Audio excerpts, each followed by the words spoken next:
The absence of finite equals infiniteness. The absence of infiniteness equals finiteness, in a manner of speaking. So we can use the terminology of noise, sound, and silence, being.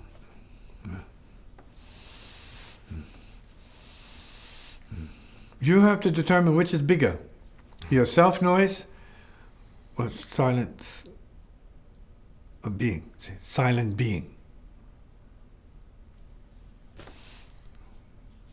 Which is bigger, the forms of your mind and yourself, your feelings and your desires and urges to be better, be more awakened, or be something more, etc., etc.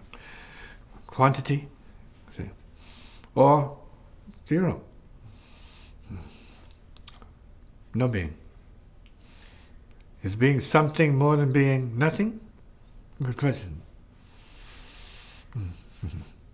What is it? Being your something, see, being your anything, is that something more than and greater than nothing? Okay. See clearly into the point, or the eye of the needle there. Well, look into it. That nothing is key to everything. Everything, formlessness, and beyond formlessness, because formlessness is such, or whatever you want to call it, the etheric matrix of the universe, right? The energy stuff that everything is more or less shaped by and shaped into a more crystallized version of itself. All of that is a form. Even the invisible is a form. Even the inaudible is a form. It's all form. It's a paradox of form and formlessness.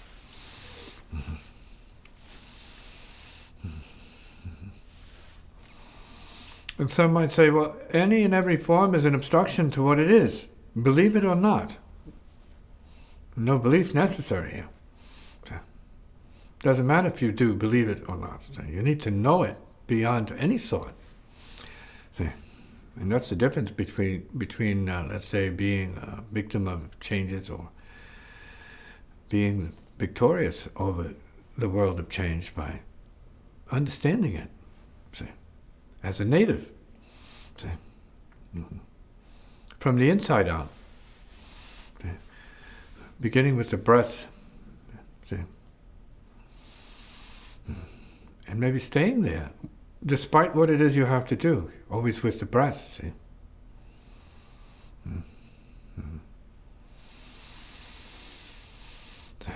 Consciously breathing into awakeness, see? So it's awakened breathing. And the creative power that is, in fact. See? And it's a yogic game, of course, yeah. If you want to call it that. Yogis specialize in all kinds of breathing techniques and healings.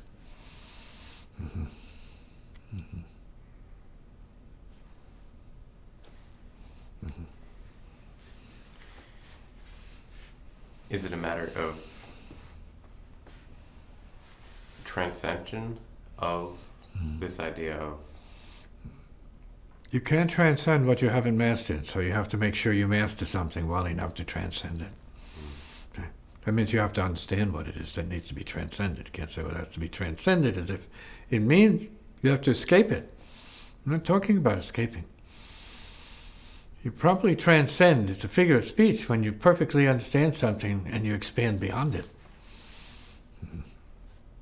Hence, I'd say that you can't transcend what you haven't actually mastered or gone beyond.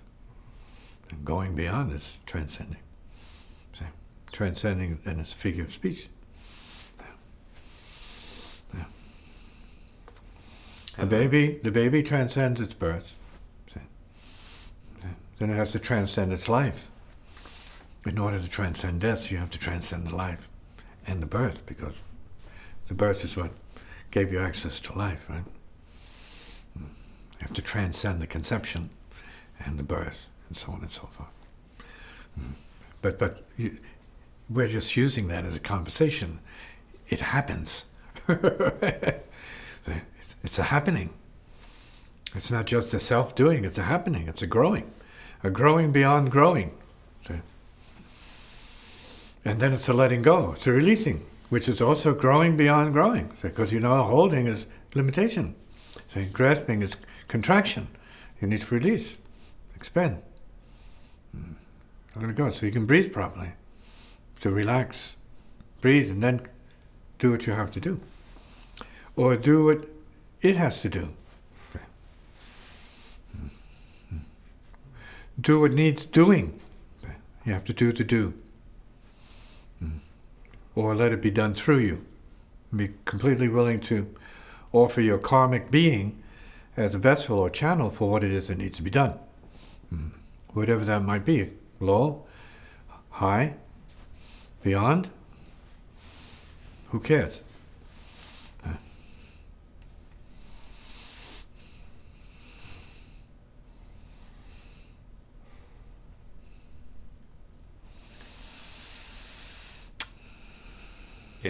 Is that which I'm kind of perceiving as resistance to openness actually? Yeah, you weren't born to be open.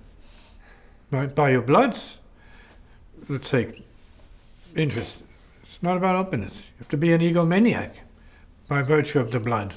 It's all about the ego and the self and limitations, being small-minded, small-hearted, so closed in on yourself. Introverted maybe, or whatever.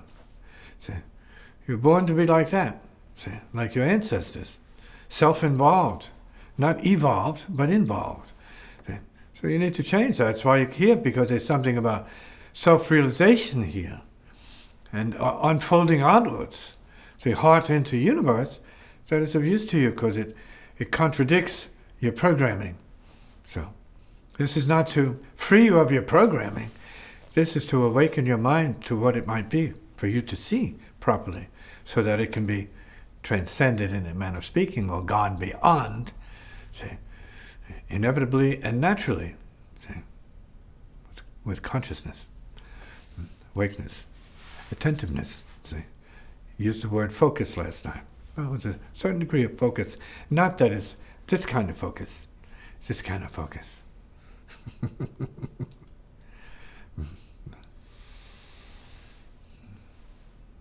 Open focus.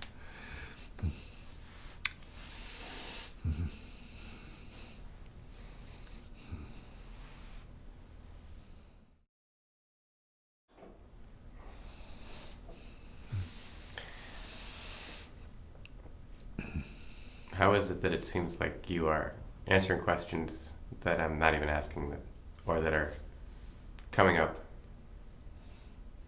as you answer them? Well, it's not about magic. It's not particularly anything about the psychic. But it does speak to the continuum, and something brought up the last time in terms of past time, past self, present self, and future self, all mixed in. This reality of timelessness. So they're all here. Future's here, past is here, present is here. All that. Consciousness the same way. In other words, your presence gives me consciousness, and I respond to it. It seems telepathic, but it's quite natural. But you don't have to ask a question. I can feel it, and I'll respond to it without you having to say the words. But you brought it to me. You are living it. You're breathing it over to me. You're breathing it into me. How can I not know something? It's being breathed into me, on me, so to speak. So we need to understand the processes of exchange and processes of intelligence and communication on different levels.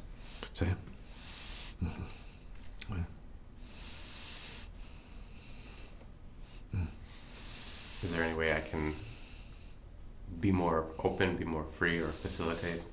By being it. Right. not thinking about it. See? By relaxing and being more open. See? And not inactive. Relaxing is action. See? Action. Facilitating action, movement. See? And power and flow. It's getting in the Tao, see, the flow. See? It's not resisting the flow, but you're programmed to resist the flow. See? So you don't want the freedom.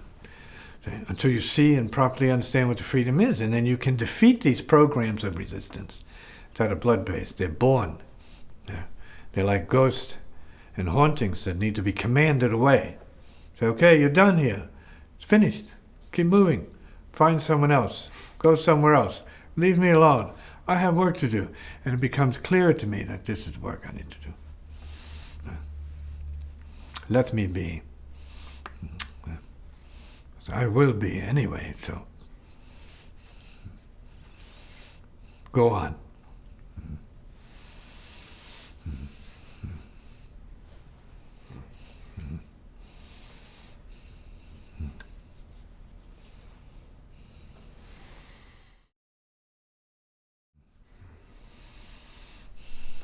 Your unasked question about people has a lot to do with what you take on that freezes you. See? Unintentionally, unknowingly, see? Because there's this, what is the word? Expectation that people are going to help be part of your solution. And sometimes that's easier said than done, see? In business or in social, and personal, and intimate circumstances. And the problem is we are not trained to see in advance or know things in advance, so we have to wait till we're deep into it to determine for ourselves if it was good or bad, right or wrong, if it's too late, if it's too soon. Right. So then we have to come back to the point. The point is silence. Tolerating silence and not knowing, which is a form of knowing. It's a paradox. Being completely vulnerable to the space of silence, to know more. Not as a strategy, it just happens. If you relax, you hear more, you feel more. You're clearly receiving what is intended for you to know without frustration, without anxiety, without self-sabotaging, self-defeating programming. See? So we can know. We need to know we can know without knowing. See? Depends on how open we are. It can't be just wide open so that you are trampled by people, run over by the herd. No. You have to be open enough to know what you have to do and who you can do it with. The best way to know that is to know your own karma, your own mind and your own programs.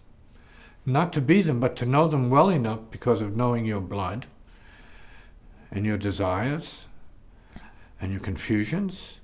See, to be able to work with that. Say, this is what I'm given to use as wood for the fire, see, of illumination and purification. Exactly. The issue is being in the time world but not of the time world. See?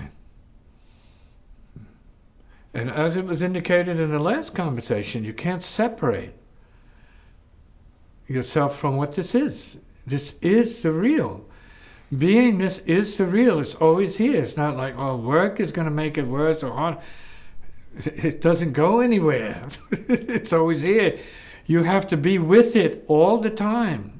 You have to be in it because you are it all the time. But you're allowing other programming to come in and make it less the case for yourself.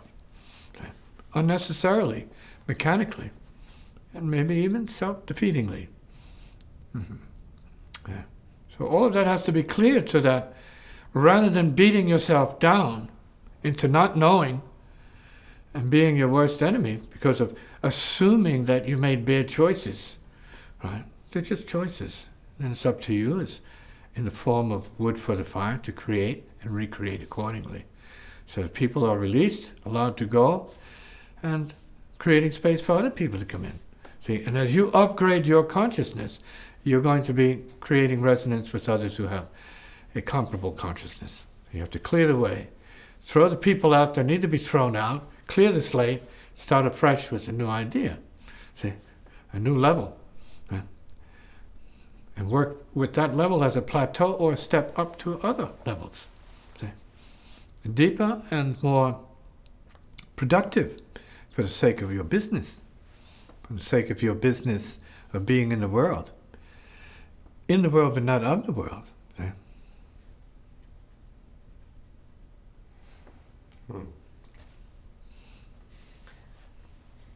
What's the relationship between what I think I want to know and what I actually need to hear?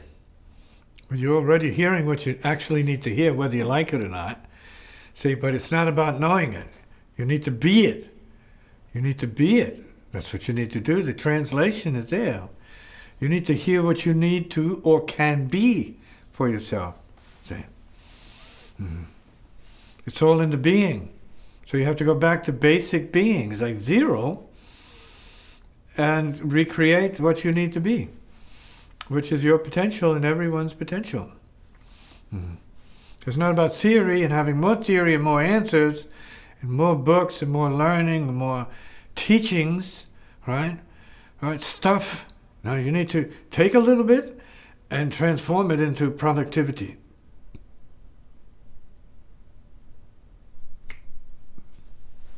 Done. Not a whole bunch. What do you think? Hey, what does anybody think about this here? What do you feel about it? Over. Done. All right. Straight line. For those who can do it that way, beautiful.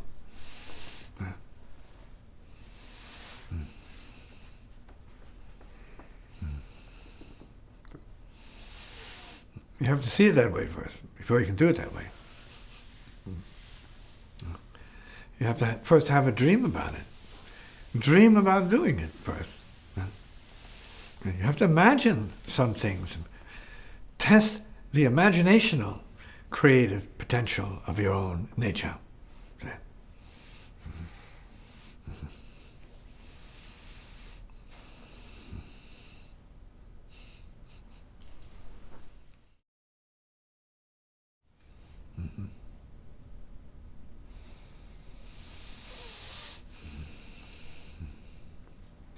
Sometimes emotion's a friend, sometimes it's an enemy. Sometimes you don't know where it comes from. You know it comes up, but you don't know what's going on with it. We have to train ourselves to be able to work with arising emotions on the spot and process them. Subject them to burn process. Direct conversion into productivity. Otherwise they devastate you. They create you. You become heavy and dark. Painful and gloomy. Heavy. Too heavy for you. Mm-hmm. Mm-hmm. And what can be created of good that comes from that? Say, heaviness. Mm-hmm. Mm-hmm. You have to throw it off. You have to lighten yourself. Start breathing more. Beyond emotion. Bringing your emotions to be in line with higher feeling. See? Hot feeling.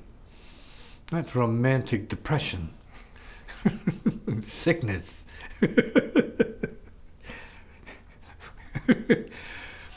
But something more inspiring. See? Productivity. Not just self-indulgence. See? For its own sake, but productivity, see, for the sake of all. See, we've got to do this, be of service to others, in a manner of speaking. You bring yourself up out of the toilet, out of the bedroom, see, into the laboratory of life, and create something. of use for other people. For yourself, let's say, but it's really for others. It's not about the self. It's about selfless creation. Being open to that and being used for that. Mm-hmm. So if you have a bunch of deadbeats around you, you're in trouble. If you have a bunch of people who are dragging themselves around and don't know why they are or where they're going, you're in trouble. So for you to help them, you really have to help yourself out of your own darkness. You have to bring yourself up to your inspiration. And only positive energy. Even though the negative's there, we're understanding negatives is the field, but you need to convert whatever energy you have to the positive. And that's a little bit separate from the teachings and hearing these ideas and those ideas and reading these books and those books. Now this is conversion on the spot. This is a way of breathing and doing and releasing on the spot. Like that. Gone. So that's what? Gone. Nothing sticking. Gone. So there are other levels of intelligence functioning that you need to be aware of, that you need to resonate with and put yourself up to. Functioning from that level. Initially, theoretically, and then immediately, creatively functioning. Doing. And not making it about people, even though we need cooperation. We may need a team. It can be about people. But they're bags. They're bags of all manner of stuff. And they're out there where you are trying to get rid of that stuff. And everything they're doing is trying to alleviate their suffering. And so it's just more and more suffering. So there has to be some release in someone where there's neutral intelligence activating and directing, and inspiring behavior.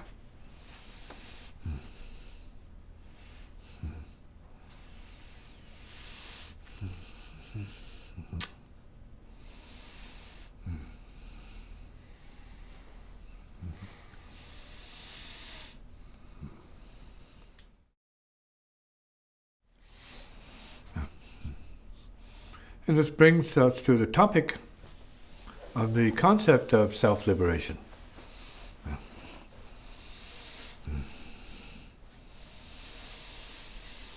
This is a big question mark.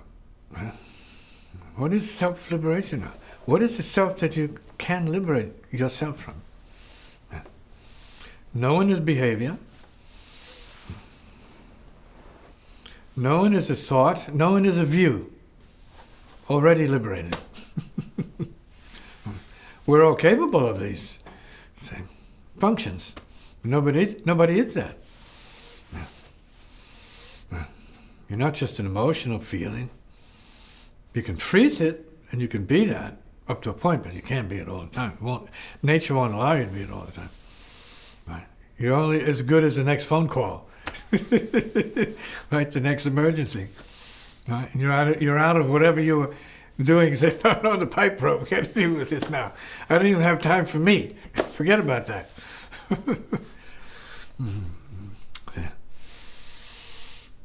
It's not one thing, it's another thing. The ideas come back to source, right? Clear being, theoretically. No self, no thought, no mind, no world, no body, no other. Yeah.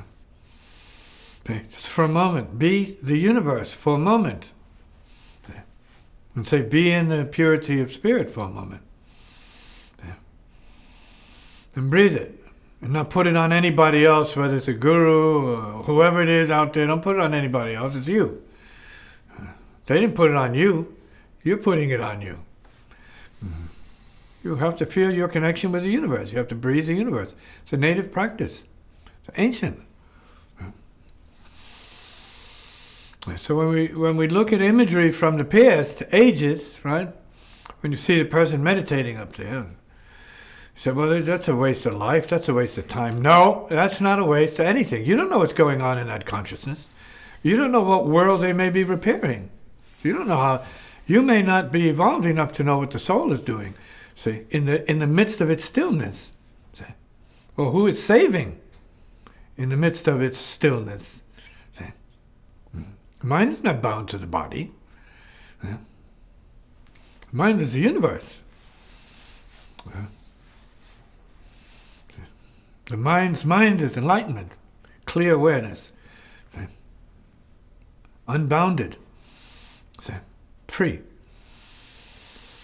And so if we can be free of our neurosis enough to sit and practice breathing consciously, preferably with cooperation from others, and grant you the space to recover yourself, see, body, mind, breath, and spirit, and sound if you chant, see, you use the faculty of the speech, right, to purify your space, purify your body, mind, through toning, let's say, conscious toning, say, tuning, exhaling, everybody together, everybody in the store together, come and sit down and breathe together, see, chant together, few sounds, see, get in a certain kind of resonance. See. It's like a band, tuning up. You got to tune the band up. Come on, what's wrong with that? Nobody owns anybody if you tune up together. There's no manipulation. You got to tune up. See? It's practice. It's musical practice. See? Don't be afraid of it. Think it's some kind of black magic stuff. No, it's just natural. See? It's enlightening. It's ensounding.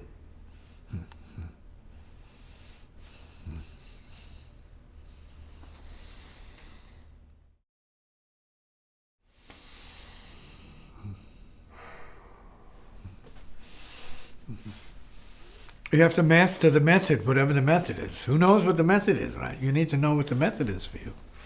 You need to master it. Yeah. Then there's going beyond it. But first you need to master the method. Let the method grow. Yeah. Let the method itself transcend itself. See? It's the nature of the creative in anybody, in everybody. See? Go deeper into what it is.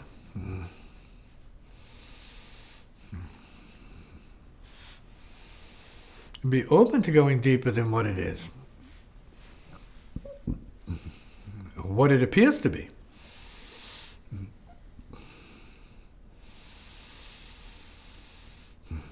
And then it's a matter of how your mind or your intelligence, and we're not talking about intelligence generally, we're talking about an intelligence factor here.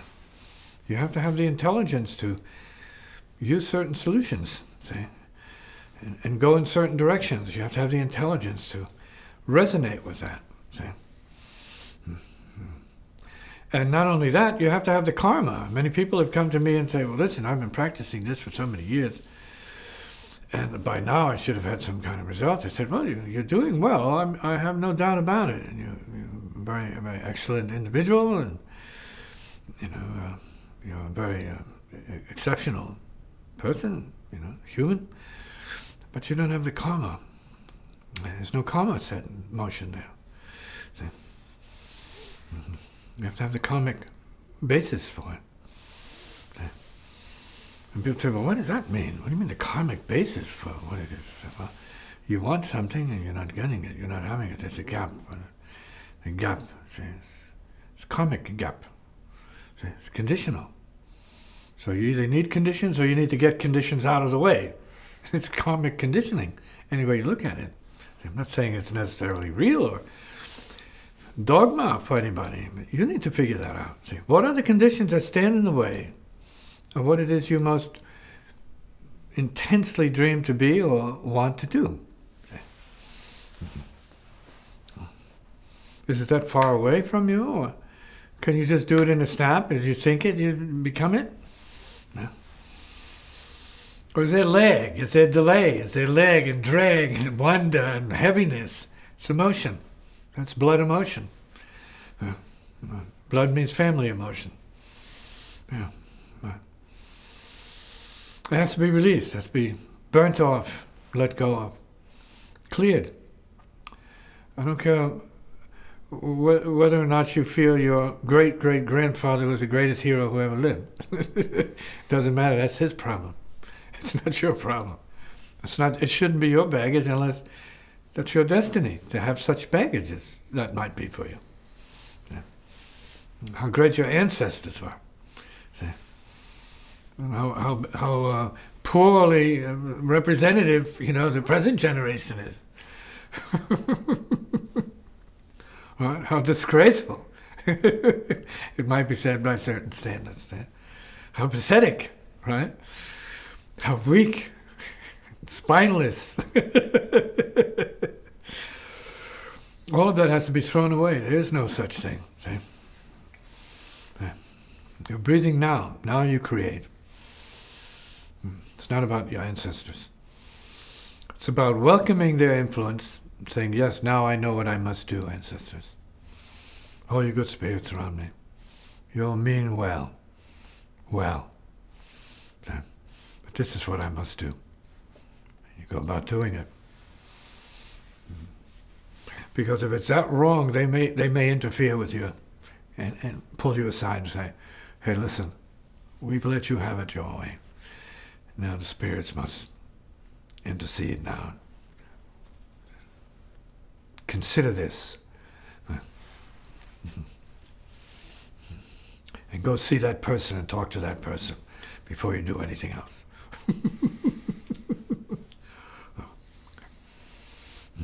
Could be that way.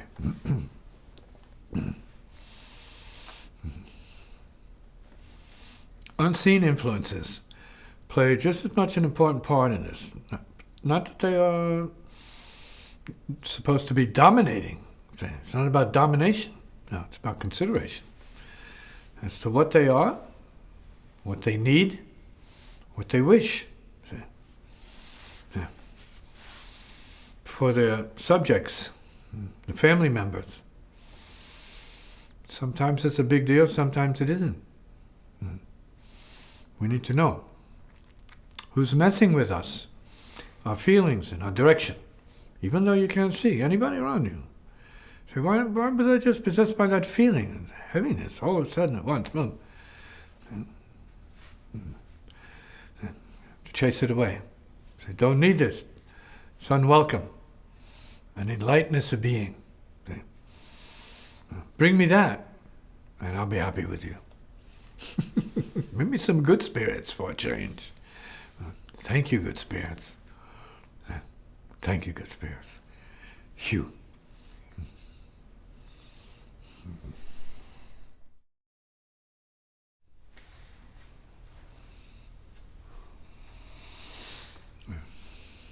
Well, it's to be and not to be in a relationship. To what? See? To who?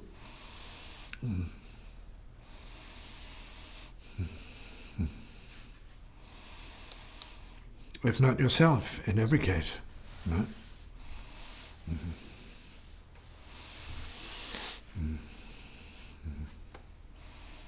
So there's a way in, but there's no way out. So to speak. You can run away from it, but you're not running away from it. You are the problem. See, that searches for itself in a relationship. See?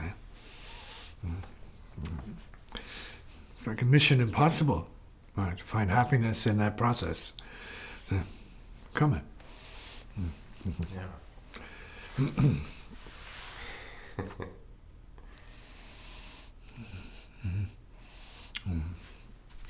Why would anybody do such a thing?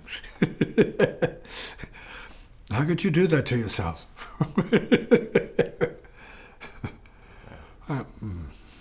Relationlessness.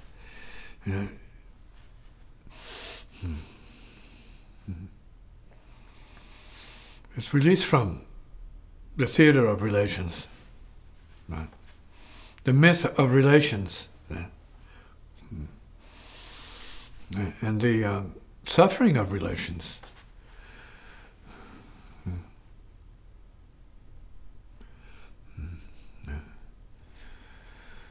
And it is astonishing to me how people don't know that their whole sort of creation of relations is a cesspool of suffering, mutual suffering. Right.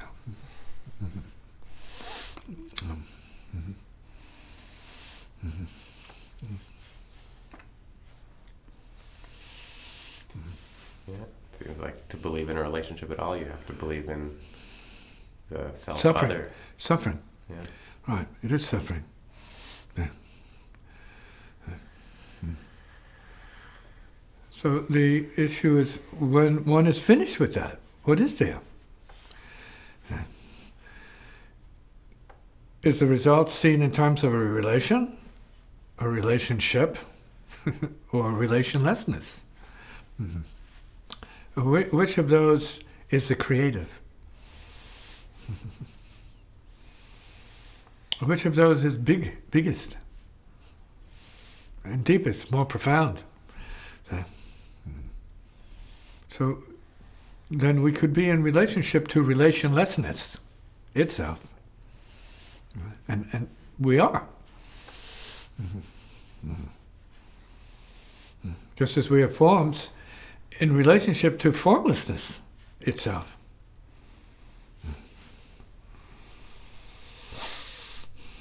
And we are beings in, say, relationship to non-being. No beings.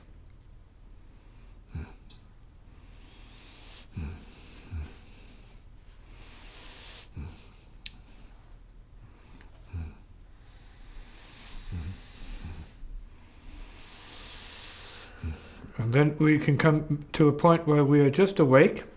We are awake, or we are maybe waking up, finally. Just starting to wake up. To vastness. Heart is the universe, universe is the heart. There's the relationship. Heart to universe.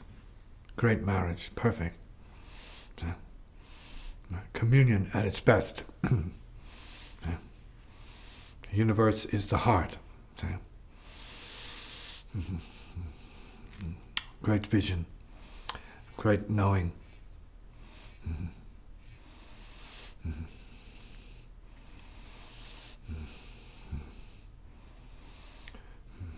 But it's knowing it enough to be it.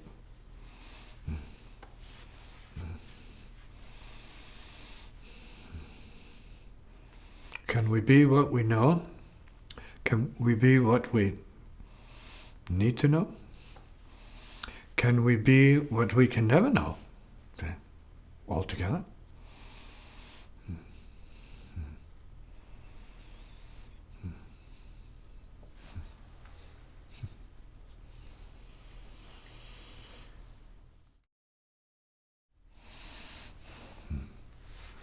Yeah, the concept of relationlessness has much to do with what is called impersonal consciousness, impersonal intelligence, say, universal impersonal intelligence, awareness. Say. And it's not about thing to thing, it's just the whole thing. Yeah. It's not one to one thing, but the whole thing. See? Yeah. And the whole thing is not enough. See? Because it's that one intensity of the whole thing that one can tolerate. And what is the intensity of the whole thing that blows all of it out? Right. To oblivion, which then is maybe real consciousness. So we are most conscious when we are oblivious, right? We're at our highest. Right? Completely oblivious of the self. Right? That's a limitation. Right? Right? And what is the soul? If not a vision of the universe, say. A sense of it, a resonance as the universe. The all vibration, the all beings, the all worlds, the all minds, the all hearts, of itself.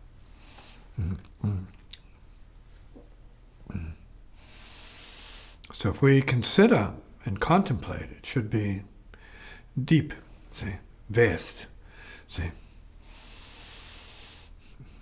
deep inside and vast outside as part of the same continuum, of oneness, so to speak. When there is no real word for it, but we can say it's oneness. The continuum, without gap, without separation, infiniteness.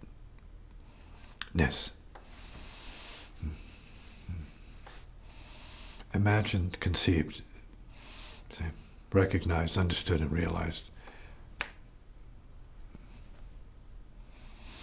in a snap. Gone beyond in that snap.